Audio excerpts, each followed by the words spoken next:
Chicken ఫ్రైని ఒక్కసారి ఈ స్టైల్లో ట్రై చేసి చూడండి. చాలా టేస్టీగా అలానే స్పైసీగా ఉంటుంది. ఇటువంటి మరిన్ని రెసిపీస్ కోసం మన ఛానల్ని సబ్స్క్రైబ్ చేసుకోండి. ఒక్కసారి ఈ చికెన్ ఫ్రైని ట్రై చేసి ఎలా ఉందో కామెంట్ చేయండి. మీరు ఒక్కసారి చికెన్ ఫ్రైని తిన్నారంటే ప్రతిసారి ఇలానే చేసుకుంటారు, అంత టేస్టీగా ఉంటుంది. కావాలంటే ఒకసారి ట్రై చేసి కామెంట్ చేయండి. ఇలాంటి మరిన్ని రెసిపీస్ కోసం మన ఛానల్ని సబ్స్క్రైబ్ చేసుకోండి.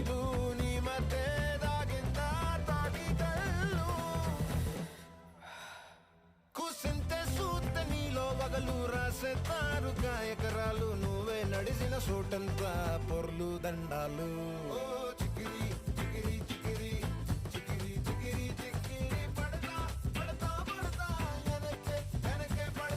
చంద్రులో ముక్క చారిందది